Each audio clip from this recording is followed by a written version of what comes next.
Welcome to the deep dive where we take your sources and we try to figure out what's really going on. Today we're looking at the case between ABC News and, President-elect Trump. And we've got some interesting stuff to look at, Reddit discussions, some legal commentary, the usual.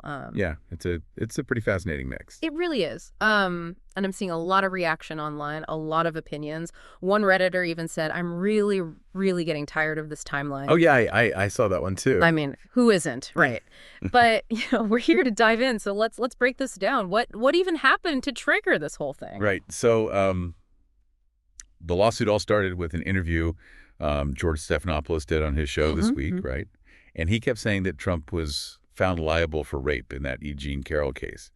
But that's not exactly what the jury decided. exactly. The New York jury actually found Trump liable for sexual abuse, not rape. So we're getting to like legal definitions here. Yeah, and in defamation law, that difference is huge. Trump's lawyers, they jumped right on that. To win the case, Trump would have had to prove that Stephanopoulos got it wrong, that what he said hurt his reputation, and that he at least, wasn't being careful enough with the facts. Right. It makes sense why ABC might have decided to settle instead of going through a whole trial, but I am seeing a lot of theories online about why they did that. What are some of the ideas you're seeing? Well, there's a lot of talk about Well, I saw a bunch of Redditors saying that maybe ABC was worried about the discovery phase. yeah, that makes sense. When they'd have to hand over all those internal documents, emails and stuff. They might have stuff in there that could really hurt them. Or maybe even worse, who knows? Right. I mean, you never know what might come out. It happens all the time, especially when there's a chance of finding something really bad. Now I can to seeing this actual malice standard mentioned in the legal stuff. I'm not sure I get how that works, especially since, Trump's a public figure. Okay, so the actual malice thing, that comes from a really important Supreme Court case, New York Times v. Sullivan. Basically, it means if you're a public figure like Trump and you want to win a defamation case, you have to prove that the other side knew they were lying or they just didn't care about the truth at all. It's a really high bar to clear. So just showing that they messed up isn't enough. You have to prove that they were being like intentionally misleading. Yeah, that's the idea. It's meant to protect freedom of the press and make sure people can still have those tough conversations, I'm seeing some interesting comparisons on Reddit too. Some are saying that ABC settling with Trump is like appeasing a dictator. There was one comment that said, "Appeasement worked great for Neville Chamberlain." That whole thing with Hitler. What do you think about that comparison? It's a pretty loaded analogy, but it shows that people are worried. They think this might make Trump even bolder. Like he can just sue anyone who criticizes him. And it might set a scary precedent, making other powerful people think they can silence critics too. Yeah, it makes you wonder what this means for the future of media coverage if every critical report could lead to a lawsuit. Right. We're really talking about a fundamental clash here between protecting individual reputations and keeping the press free to report what they find. It's a tough balance to strike. It really is. This case has really gotten people talking online. And not just, about the legal stuff, but about how this whole thing makes them feel about the media in general. Yeah, it's definitely tapping into a bigger conversation, especially with everything being so politically charged these days. People are having a hard time figuring out what to believe. Yeah. One Redditor even talked about, I think they called it legal truth versus like perceived truth. Legally, Stephanopoulos messed up. But in the court of public opinion, a lot of people already think Trump is capable of that kind of thing. Right, and it highlights this gap between like the complexities of a legal case and what people just feel in their gut. And that raises some tough questions about the media's role in all of this. Like, are they actually doing a good job of filtering information, making sure it's accurate, and presenting both sides fairly? A lot of people on Reddit seem to think they aren't doing a good job. They see this settlement as like a cop-out. Like, right. ABC just took the easy way out instead of fighting for their reporting, even if they thought it was basically true. And that feeds into a bigger worry that the media, especially those seen as leaning left, are more worried about lawsuits and staying in the good graces of powerful people than they are about digging for the truth. And that leads to distrust, right? When people don't trust the media, they end up looking for information that already fits their beliefs, like in those online echo chambers where everyone just agrees with each other. That's the danger of those echo chambers. When you're only exposed to information that confirms what you already think, it's really hard to think critically or even consider other perspectives. Reading through all these Reddit threads, it reminded me of the fairness doctrine, that old rule that used to force broadcasters to present both sides of controversial issues. They got rid of it years ago, and some people say that's a big reason why things are so polarized now. Yeah, it's a complex issue. I mean, there are good arguments on both sides of that debate, but it's hard to deny that things have gotten a lot more fragmented since they got rid of it. Now we have this huge media landscape, and everyone's left to sift through all these competing narratives on their own. And that's a lot to ask of people. Trying to navigate all this information with all the social media stuff and fake news out there, it can feel like a losing battle, like you're constantly being manipulated. It definitely can be exhausting and overwhelming. That's why it's so important to develop a kind of inner radar, a healthy skepticism, especially when you're looking at information that you already agree with or that makes you feel really strongly. So what can our listeners actually do to be smarter about the information they consume? In this crazy media world, how can they be sure they're getting the real story? Well, a good place to start is with those headlines. Remember, they're designed to get you to click, but they don't always tell the whole story. So slow down. Don't just react to a catchy headline. Read the whole article before you decide what you think or share it with others.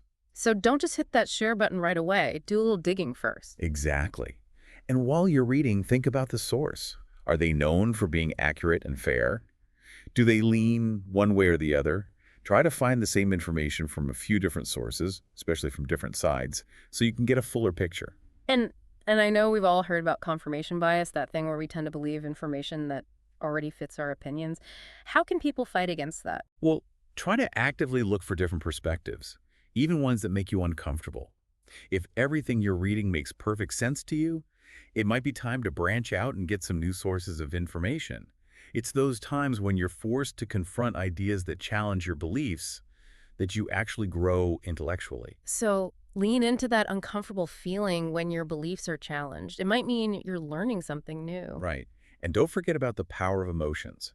If you're feeling really angry or scared, take a step back before you react to something or share it online. Those strong emotions can make it really hard to think clearly. Like that old saying, don't send an email when you're angry. Same goes for sharing things online. Exactly. A calm mind makes better decisions. And one last thing. Don't be afraid to talk to people who disagree with you. I know it's easier to stick with people who see things the same way you do, but that just makes the divide between us even bigger.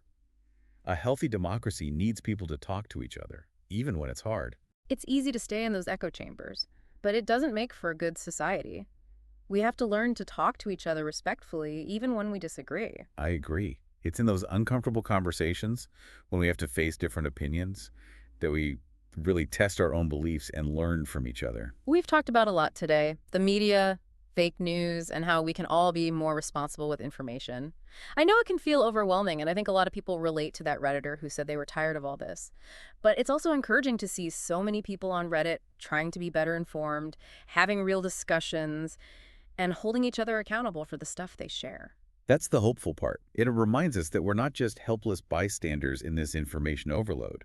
We have a choice.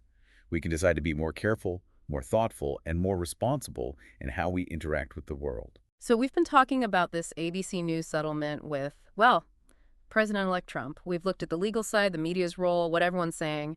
But now I kind of want to shift gears a bit. I think it's time to look inward. What about our own responsibility in all of this? How can we be better citizens in this crazy information landscape? It's easy to point fingers at the media or complain about how divided everyone is.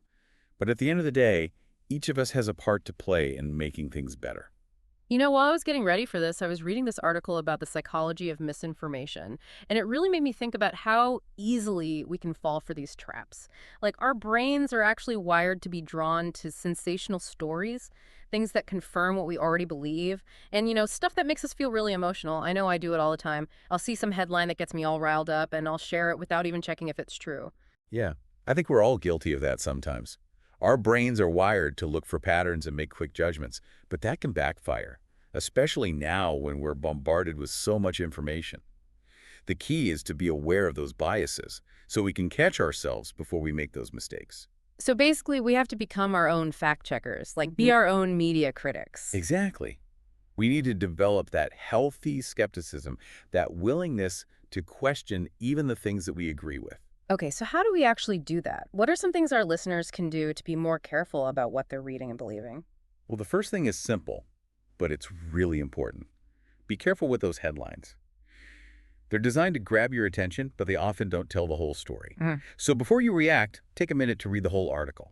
Then you can decide what you really think and whether it's worth sharing. So resist that urge to hit that share button right away. Yeah, exactly. Take a little time to dig a bit deeper first. And while you're reading, think about where the information is coming from. Is it a source that's known for being accurate and unbiased? Do they have a slant one way or the other? And it's always good to check the same information from a couple different sources, especially from different sides of the issue, just to make sure you're getting the whole picture. And we've all heard about this confirmation bias thing where we tend to gravitate towards information that already fits with our worldview. How can people fight against that? Well, try to make an effort to seek out different viewpoints, even those that you disagree with. If everything you're reading makes you feel like, yep, I knew it, you might need to diversify your information sources. Push yourself to engage with viewpoints that challenge your beliefs. That's how you really grow and learn. So be open to being a little uncomfortable. Exactly. And don't forget about how you're feeling. If you're really angry or upset or scared, maybe take a step back before you share or react to something online. Strong emotions can cloud your judgment and make it harder to think clearly. Kind of like that saying, don't send an email when you're angry. It applies to sharing stuff online, too. Exactly. Take a breath, cool down, and one more thing. Don't avoid conversations with people who have different opinions. I know it's more comfortable to stick with people who agree with you, but that just creates more division. A strong democracy needs people who can talk to each other, even when they disagree. Staying in those echo chambers is easy, but it's not good for society in the long run. We need to learn to talk to each other respectfully, even when we see things differently. Absolutely. Those tough conversations, when you're facing different opinions, that's where you really test your own beliefs and have a chance to learn something new. So we've covered a lot in this deep dive. The legal ins and outs of this settlement, the media's role, and most importantly, what we can each do to be more responsible with information. It's definitely a lot to think about. I know it can feel overwhelming sometimes, but I'm actually hopeful. I see people out there trying to be more informed, to have real discussions, to hold themselves and each other accountable for what they share. It's good to see those efforts, isn't it? It reminds us that we have a choice. We're not just stuck with whatever information is thrown at us. We can decide to be more careful, more thoughtful, and more responsible with how we engage with the world. And we can all play a part in creating a world that's more informed, more nuanced, and ultimately more truthful. That's a great point to end on. Thanks for joining us for this deep dive. We hope you've learned something new and that you'll take this information with you as you navigate this crazy information world. Stay curious and keep diving deep.